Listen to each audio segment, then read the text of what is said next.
Mr. Randolph liked Rose, that little smile she had, how she was still sweet when life had tried so hard to make her bitter.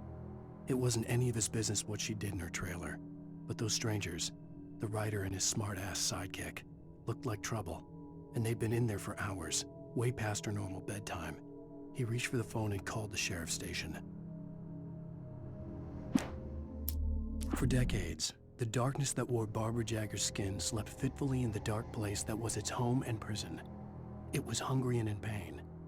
It dreamed of its nights of glory when the poet's writing had called it from the depths and given it a brief, terrible taste of power and freedom. The rock stars had stirred it from the deep sleep the poet had sunk it back to in the end. When it sensed the writer on the ferry, it opened its eyes. Nightingale stared through the broken studio window into the dark woods. He turned around, started to walk out, but Maine grabbed his arm. "Young man, you almost shot me. You don't shoot off rounds at people like that. What's the matter with you?" Nightingale shook his arm free, marched out. His cheeks burned with rage and humiliation. Sarah trusted her gut, and her gut said Agent Nightingale was an asshole. He felt wrong, and it wasn't just the smell of stale booze. It was in the way he flashed his badge, pulled rank, the look in his eyes when he wanted answers. Where was Alan Wake? What was this about an accident? Where was his wife? And most importantly, why did she let Wake go? He wouldn't answer her questions. Federal business was all he'd say. The pipe wrenched itself loose from the bridge's steel framework. Wrapped in darkness, it floated in midair, twitching. For a moment, I didn't understand what I was looking at. The heavy object lurched at me with impossible force. I threw myself out of the way, but just barely. When I turned my flashlight on it, it shook in a dark rage before it flew at me again. I slammed the door shut right in his smug face. He pleaded for me to open the door. True to form, the asshole actually thought I would obey. I had no sympathy left, no guilt either, not for him. I took a moment to savor the scream. I bet I had a smile on my face. It was all that I had time for. The dark presence was inside the lodge with me. The darkness surged towards me, sucking everything loose from the ground into its depths, tugging at my clothes. I saw the flare the kidnapper had dropped and threw myself towards it just as I felt my feet leave the ground. The darkness embraced me with the force of a tornado. Somehow I managed to light the flare. The darkness roared and cast me away. I fell toward the dark waters of the lake far below. Rose didn't know how the strange old lady got in her trailer, and she looked wrong somehow. The woman showed her teeth in an approximation of a smile and traced a finger down Rose's cheek. "Pretty girl," she said. Rose felt as if she was falling asleep, but her knees didn't buckle. The crone spoke in a whisper, her words ice cold and dark in Rose's ear. Touched by the dark presence, Rose was lost in a dreamland where everything was drawn in black and gray crayons. The old lady had promised her that all her wishes would come true. She would be Alan Wake's muse. She was smiling so hard it hurt her face. She crushed a bottle full of sleeping pills into the coffee. Deep down inside, she was screaming in terror. Danny had stepped out, but what stumbled back in was something else, something alien, a monster. Walter tried to kill it, first with his fists, then a chair. It wouldn't die. Instead, it kept coming, unaffected by the beating it had taken.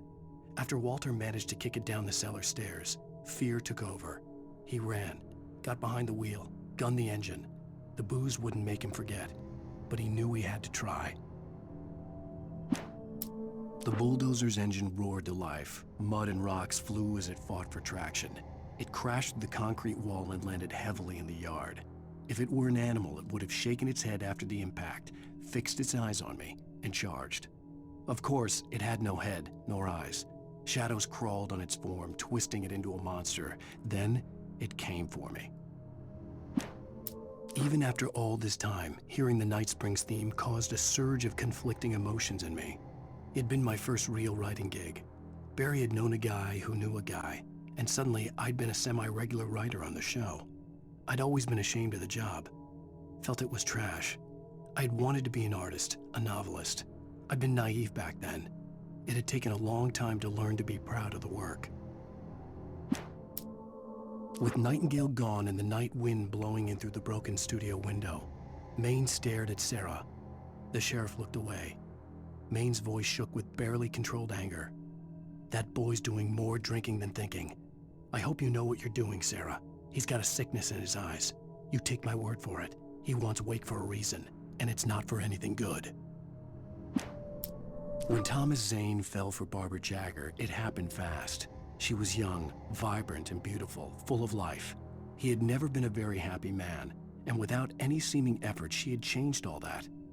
Zane felt good for the first time in his life. Everything she did was another piece of a jigsaw puzzle he hadn't even known he'd been missing. And best of all, she made the words flow, strong and sharp. She was his muse. Some of the taken retained echoes of their former selves, but these were just the nerve twitches of a dead thing. Nothing remained but a shell covered and filled with darkness. In most cases, these puppets were enough for the purposes of the dark presence. But for anything more elaborate, as with the writer, it was different. It needed his mind. And so rather than taking him over completely, it merely touched him. I stared through the bars of the jail cell. Barry stood behind me, swaying on his feet, looking as ill as I felt. Agent Nightingale stood on the other side of the bars with Sheriff Breaker. Nightingale had a stack of manuscript pages in his hand. He seemed unhinged as he gloated. "Well, I've got you now, Raymond Chandler. It's all here, all the evidence, including conspiracy to murder a federal agent." Things were never as simple in real life as in fiction. I had lost count of the times I had wished there'd be a clear reason for my writer's block. Something to fight, something to lash out on. There wasn't. I was filled with doubt. I was nothing like the hero in my books. Alex Casey had gone through his life with single-minded determination, never wavering from his goal. Even now, I was angry at myself, angry at Alice, angry at Barry. I was fumbling and I had no plan. Even behind the closed doors and curtains of his grimy room at the Majestic, the local motel, Nightingale could feel the locals' eyes on him, the unrelenting pressure of their judgment. He forced it out of his mind. For all he knew, they could all be under Wake's spell already. You do what you have to do to get the job done. He took comfort from the bottle in his hand. Please, he thought, just let me get through this. Maud had checked all of Stuckey's rental cabins. There had been no sign of the Wakes. It was dark when he'd found their car parked at the end of the road by Cauldron Lake. It made no sense. They must have taken a wrong turn, but there was no sign of them, and the car had been there for hours already. Frustrated, Mott stood on the rotten ruin of the footbridge that had once led to Diver's Isle before it sank beneath the waves years ago. The boss wouldn't be happy. I tried to hold on to Alice, but her form melted away. I was losing control. Dr. Hartman stood in her place. I wanted to hit him, but my arms were jelly. He smiled. It was a reassuring smile, and I hated him for it. "I had to give you a sedative. Don't fight it. You went through another rough period. Right now, it's very important that you stay calm. We don't want you to have another episode. You're a patient at my clinic. Have been for a while now." For Mott, spying on the writer on the ferry had been a disappointment. His boss had made Wake out to be something special, but Mott hadn't been impressed. He'd gotten a good long look at the wife, though, and he liked what he saw. Mott had fantasized about goading Wake into a fight, but it hadn't happened. Still, he'd get his chance to see if the writer had anything in him. He'd been promised as much. The hunters were big, thick-set men, confident and at home in the woods. They were feeling good, running on beer, ghost stories, and camaraderie late into the night. It did them no good, as they were taken by the dark presence, sucked deep into a darkness far worse than any ghost story they ever told or heard. Doc sat down heavily. He examined Barry and Rose. Barry was already recovering. Rose was another story. She was conscious, but she was barely present, almost delirious, disturbed, touched in the head, they used to say. It wasn't the first time Doc had seen someone in such a state, but it had been over 30 years. Doc poured himself a stiff drink. He hadn't forgotten a thing. I lifted the page in front of my eyes and read it. In it, I lifted the page in front of my eyes and read it. In it, I lifted the page in front of my eyes and read it. In it, I lifted the page in front of my eyes and read it. In it, I lifted the page in front of my eyes and read it. In it, I lifted the page in front of my eyes and read it. Lightning flashed behind the windows of Cauldron Lake Lodge. Tor Anderson laughed and held the steel hammer above his head. Nurse Sinclair was trying to calm him down without success.